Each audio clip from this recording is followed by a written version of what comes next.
Dia berani kok kenapa harganya lebih mahal? Karena ini kekurangan bahan. Istilahnya gini, wes cepet kene, punyamu 50.000 aja masuk sini. Udah cepet 60.000 masuk sini. Nah seperti itu.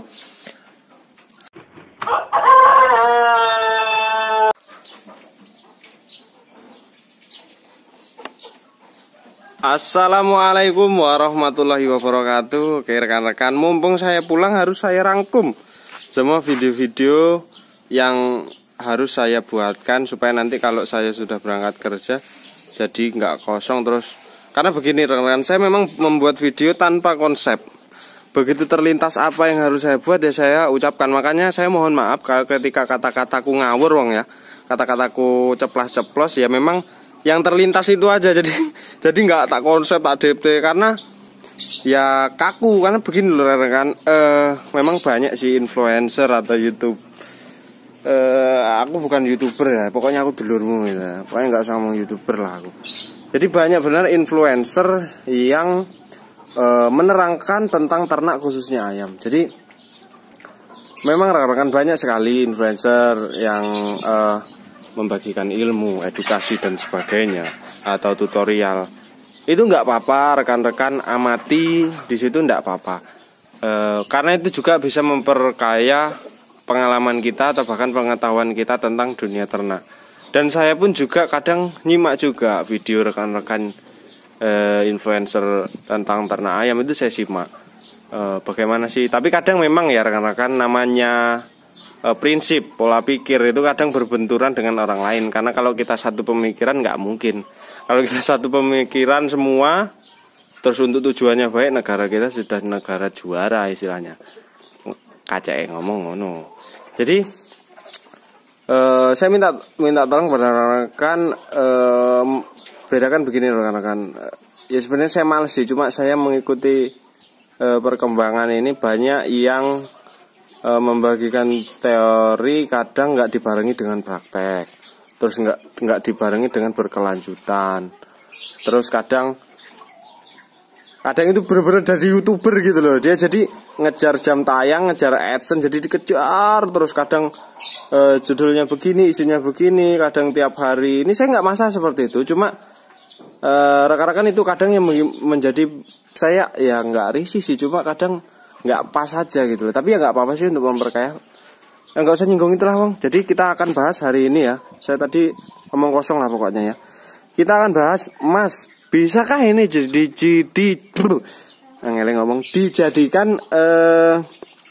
usaha pokok? Sampean kan kerja tuh, katanya sampean kan punya penghasilan terus. Oke, akan saya jawab. Memang ini harus memerlukan hitung-hitungan. Bisa nggak dijadikan usaha pokok? Bisa nggak dijadikan usaha pokok? Saya mau ini Mas, saya mau pensiun, bisa nggak dijadikan usaha pokok? Kadang ada senior kita yang sepuh-sepuh sudah mau pensiun dari ASN mungkin, atau dari TNI Polri atau seperti apa, yang mungkin cari referensi untuk dunia usaha. Ini saya akan mempersempit dulu sudut pandang kita dan bahasan kita ini fokus ke ayam ya. Jangan kita fokus usaha apa sih yang bisa dijadikan pokok setelah pensiun. Kita persempit ke dunia ayam. Nah, bagaimana caranya untuk menjadikan usaha pokok? Kita harus begini, kita harus hitung-hitungan dulu di meja merah. Ngapa, Bos? Oh, rokok. Nah, ini Bang, aku baru buat pakan ya, karena ya jujur nih, aku buat pakan untuk mancing ikan lele di pemancingan. Umpannya ini eksperimen. Kira-kira setuju nggak kalau aku buatin bapak kan memang hobi mancing sih kan. Kadang eksperimen pakannya juga lumayan. Setuju nggak kalau buat channel pancing atau buat satu channel lagi yang tentang keseharian kita di dulur-dulur peternak muda ini? Kalau setuju coba komen dong ya. Oke, kembali ke buku. Alhamdulillah. Bisa nggak sih dijadikan usaha pokok? Jawabannya adalah bisa. Dengan syaratnya adalah pasar. Kenapa kok pasar, Mas? Jadi begini rekan-rekan. ketika kita mempunyai sebuah produk yang untuk memang kita komersilkan atau kita jual, pertanyaan terbesar dan tantangan terbesar adalah pasarnya tersedia enggak? Pasarnya bagaimana? Penjualannya bagaimana? Oke, sudah saya ada di video sebelumnya yang di saudara kita yang di Menggala bahwa dia memasukkan bibit per minggu itu 100 ekor supaya nanti kalau sudah 2 bulan atau panen pertama dia akan continue setiap minggunya kurang lebih 100 ekor, mati pun berapa taruhlah, pokoknya yang tinggal dipotong angka kematian lah kalau ada kematian. Jadi pertanyaannya adalah kok dia berani seperti itu? Karena dia sudah pegang ini per minggu. Kalau rekan-rekan belum pegang pasar, jangan coba-coba rekan-rekan ternak skala besar. Mau usaha apapun kalau belum pegang pasar tetap akan bingung. Nanti akan kita rugi gitu loh. Mau usaha bahan sembako, mau usaha ini bingung. Tapi insya Allah begini, mungkin hanya soal waktu ya. Kita, nah ini agak memperlebar nih ujung-ujungnya, nggak ke ayam. Kita usaha taruhlah alat elektronik, ya kan? Nggak laku sekarang berarti mungkin ada tahun depan atau sebagainya. Jadi masalah waktu. Kadang kalau kita sudah nggak tahan benar, kadang kok nggak ketemu, belum kita sewa ruko atau kalau ruko sendiri belum listrik, belum kegiatan sehari kok nggak laku. Jadi bisa-bisa kita meruginya apa? Cepet dijual aja dengan harga murah. Nah kalau ayam ini rekan-rekan, sebenarnya ini adalah pemain pasarnya, saya akan bongkar di sini begini. Saya belum pernah mengalami ketika ayam, ini survei saya di lapangan ya, ketika ayam berbentuk karkas itu masuk ke rumah makan, belum pernah mengalami dengan harga penurunan yang drastis. Oke. Tetap stabil, mungkin bisa komen di daerah rekan-rekan kalau di Lampung itu di angka 50.000 ke atas untuk berbentuk karkas seperti di foto ini. Nah berbentuk karkas seperti ini pasti di angka 50.000. Kadang juga saya ada komen yang di luar tuh banyak yang 70.000 atau segala macam. Nah yang menyebabkan harga turun itu tadi apa? Ini sudah rahasia umum ya rekan-rekan. Aku nggak menggurui, coba kita sama-sama belajar.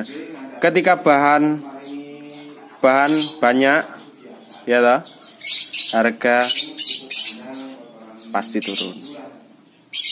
Ketika bahan langka, harga naik. Ini rahasia umum, mungkin pelaku usaha pasti paham betul dengan perhitungan ini. Karena apa begini? Ketika bahan banyak, kebutuhan pokoknya, kebutuhan dia dalam sebulan itu kurang lebih tetap akan sama. Ketika bahan banyak, jadi orang yang mempunyai produk yang tadi pasti ketika kita mempunyai produk pasti pengen produknya itu cepat laku. Jadi sudah rahasia umum. Kok kenapa menimbulkan harga turun? Ya karena banyaknya bahan, banyaknya orang pengen dagangannya laku, jadi sampai nekan biaya supaya cepat laku. Beda halnya dengan ini, ketika bahan langka, kebutuhan pun tetap sama jumlah nominalnya. Bahannya langka, dia berani membesar, kok kenapa harganya lebih mahal? Karena ini kekurangan bahan. Istilahnya gini, wes cepet kene, punyamu 50.000 aja masuk sini, udah cepet 60.000 masuk sini. Nah seperti itu. Jadi cepet-cepetan gitu loh. Karena nanti pelaku usaha yang untuk membeli produk ayam tadi, dia kekurangan bahan. Kalau dia kekurangan bahan, kalau nggak cepet bisa diserobot oleh pelaku yang usaha yang lain, yang kebutuhan pokoknya memang ayam. Khususnya ini memang saya sasar ke rumah makan. Jadi pertanyaan terbesarnya adalah seperti learning point-nya yang rekan-rekan tanyakan, Mas bisakah dijadikan usaha pokok? Jawabannya bisa. Apakah harus dijadikan usaha pokok terus kita resign dari pekerjaan utama kita? Bagi saya begini rekan-rekan, saya punya pola pikir begini. Memang saya alami sekarang ini, saya lagi puyeng-puyengnya nih. Puyeng-puyengnya indukan kemarin banyak, puyeng yang ngelola cuma keluarga. Saya kadang kerjanya juga nggak pulang-pulang, bapak juga banyak kerjaan, khususnya COVID kemarin, jadi bingung, jadi puyeng. Tapi ketika ini kita hanya buat simple, sebenarnya pembuatan simple itu tergantung kita sendiri sih cara perawatannya atau apa. Bahkan kawan kita yang di Menggala yang kita review malam-malam itu sebenarnya dia dinasnya di pemerintahan di KPU, dia bisa merawat itu. Jadi dia memang sudah punya pasar. Bahkan habis lebaran kemarin dia sampai kekurangan bahan. Jadi jawabannya ketika kita sudah punya pasar, jadi untuk dibuat usaha pokok pun tetap bisa. Setuju lah? Setuju dong. Jadi itu, tapi arahnya Mas, apakah harus arahnya banyak ya rekan-rekan ternak ayam ini ya? Oke, kita dari hal terkecil dulu, telur, DOC, pedaging. Arahnya banyak, arahnya di sini. Kita jual telur, pertanyaan lagi adalah pasar. Kita jual DOC. Nah, DOC ini tidak hanya muluk-muluk tentang pasar. Karena istilahnya begini, ketika kita jual DOC kan kita jual kualitas dan produk ya. Jadi kita harus punya pertama itu nama. Sebenarnya nama ini akan muncul ketika kita bicara kualitas. Standar kualitas. Jadi begini, ini nanti akan berkembang sendiri dan kita akan mempunyai nama secara sendirinya. Saya beli di DOC di sana tuh kualitasnya bagus tuh, nyebar ke orang. Nah, nanti ini akan muncul suatu nama. Memang agak sulit untuk menembus pasar DOC. Ya.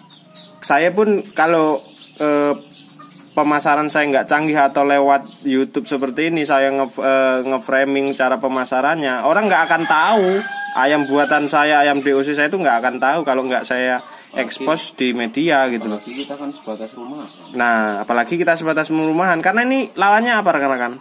Lawannya PT besar, ini lawannya yang modalnya banyak-banyak itu. Lawannya PT besar untuk DOC ini. Tapi bisa nggak kita lawan ini? Bisa. Bicaranya dengan apa nih? Bicaranya dengan kualitas. Ya bukan lawan, bersanding. Iya bersanding. Bersanding, itu lawan, bukan lawan dia. Ya terus apa musuh? Oke, pedaging. Jawabannya pasar, rumah makan. Ini apa sih standarnya? Tuh. Makanya saya teriak-teriak sekali. Grade-nya akan tetap beda. Udah saya buka terus, ini terserah lah pelaku usaha itu. Tapi begini, ya ini sudah rahasia umum. Namanya kita bahas di sini, namanya daging pejantan ya. Jantan, terus ayam chopper, KUB, kampung. Ini grade-nya dua ini tetap relatif sama. KUB dan kampung seperti sejenisnya. Tapi nggak tahu juga di daerah yang lain. Saya bukannya menyenggol pelaku usaha ini, tapi kita bicara realita. Di daerah saya memang agak kurang ini. Cuma di daerah lain kalau harganya sama, nggak apa-apa. DOC-nya kan kadang lebih murah nih. Nah ini nih, saya yang jengkel sama ini. Karena kenapa? Ini sebenarnya pejantan itu ayam putih. Banyak pelaku usaha rumah makan itu yang membohongi kita. Ayam kampung mbak, ternyata yang disajikan adalah ayam pejantan. Kenapa harga ayam pejantan murah? Ini limbah sebenarnya. Ini limbah daripada DOC yang berkelamin jantan untuk ayam petelur merah itu. Ini DOC-nya murah, bisa 3.000. Ini harga jualnya memang murah juga. Cuma kadang saya yang jengkel adalah pelaku rumah makan ini kadang menipu konsumen dengan mengatasnamakan kampung apa KUB ini dengan padahal bahannya ini kadang nggak baik rekan-rekan, kita harus jujur. Nah kadang di situ yang menimbulkan harga pun pedagang begini. Jadi ini juga semoga ini pedagang lihat video ini. Jadi mohon begini para kawan-kawan pembeli atau pengepul ayam. Jadi tolong dibedakan grade ini. Karena kalau rekan-rekan pedagang juga akan menjaga grade ini, rekan-rekan juga nggak akan kekurangan bahan. Karena apa? Rekan-rekan pembeli atau pengepul ini menang cuma bukan cuma ya. Rekan-rekan pengepul ini menang, dia tahu mana rumah makan. Istilahnya dia sudah bisa tekan kontrak dengan rumah makan. Kedua, dia punya relasi ke sini. Nah kan, menangnya peternak itu punya bahan. Yang punya ayam peternak. Ya, nah, di samping itu mas. Biye. Di samping itu kalau taruhlah kalau pedagang-pedagang pengepul atau rumah makan dia bisa melirik betul ke situ. Ini salah satu program pemerintah peningkatan usaha kerakyatan itu muncul nanti. Nah iya. Karena sebuah rangkaian mata rantai itu. Makanya saya minta rekan-rekan pedagang kita jaga relasi ini, kita saling menguntungkan. Jangan patokannya dengan ini. Jadi begini, kita harus menjaga grade ini supaya apa? Petani kita tetap terjaga. Sekarang gini. Oke, rekan-rekan punya relasi ke pasarnya, rumah makan, rekan-rekan pedagang, rekan-rekan punya duit. Nah, sekarang saya tanyakan, ada bahan nggak kalau mereka nggak mau jual, kalau mereka mau langsung masuk ke relasi rumah makan. Rekan-rekan pedagang bisa hilang kalau petani langsung masuk ke rumah makan. Menangnya apa petani? Petani punya bahan. Dia yang punya bahan, yang kebutuhan pokoknya. Kalau dia langsung masuk ke sana, gimana? Selesai toh. Jadi itu. Jadi kita harus ibaratnya menawar ayam itu jangan terlalu amat lah. Kita harus jaga grade-nya. Kalau pejantan sekian ya pejantan, kalau jobber sekian jobber sekian, kalau KUB segini ya segini, kalau kampung segini ya segini. Jadi jangan samakan itu. Karena apa? Dari bibit saja pun sudah beda, dari kualitas daging pun sudah beda, dari rasa daging pun sudah beda. Walaupun toh relatif pakan sama. Jadi kita harus saling menguntungkan. Nanti ketika nanti peternak baru mau mulai terus kita hantam dengan harga murah, dia nggak mau ternak lagi, berhenti satu peternak, lagi continue nggak ada peternak. Rekan-rekan itu kebingungan daripada bahan. Nah kalau nanti saya punya modal besar, kemarin sudah ditantang rumah makan per minggu diminta 300 karkas, malah angkat tangan. Karena apa? Pelaku pembeli DOC saya sudah punya, alhamdulillah sudah punya pasar sendiri. Contohnya seperti saudara kita yang di Menggala, itu dia punya pasar sendiri. Kecuali nanti kalau saya punya kandang atau saya mungkin cetak DOC-nya udah banyak, ada satu peternak yang punya modal, saya ikat nih panenannya buat gua aja bro, nanti gua jualin. Nah ya enggak. Jadi istilah kasar gaulnya seperti itu. Jadi bisa nggak sih dijadikan usaha pokok? Bisa, asal kita paham pasar. Jadi itu rekan-rekan sedikit pesan kita supaya kita open minded bahwa bisa. Terus dengan relasinya seperti apa ke rumah makan, relasi dengan pedagang seperti apa. Jadi istilahnya kita harus saling menguntungkan. Karena usaha itu tadi yang saya katakan, usaha itu yang dicari untung. Kalau usaha yang dicari buntung kayaknya ya berat juga, kayaknya nggak ada juga sih rekan-rekan. Oke, semoga ini bermanfaat. Maaf ini kalau mungkin suasananya kok siang, karena saya memang rapel ini video ini dalam beberapa jam. Paling cuma butuh, ini saya mulai syuting dari video awal tadi mulai jam 1:30. Di mumpung saya pulang, saya buatkan video yang terlintas di pikiran saya. Saya mohon maaf ketika ada kata-kata saya yang kurang berkenan. Saya ya apa adanya seperti ini, karena setiap saya buat video, apa yang terlintas di pikiran saya harus saya segera utarakan. Makanya nggak ada konsep rekan-rekan. Ya pokoknya ya iki apa nih, aku dulurmu. Iya, oke. Saya akhiri. Assalamualaikum warahmatullahi wabarakatuh. Salam dulur peternak muda, salam sukses.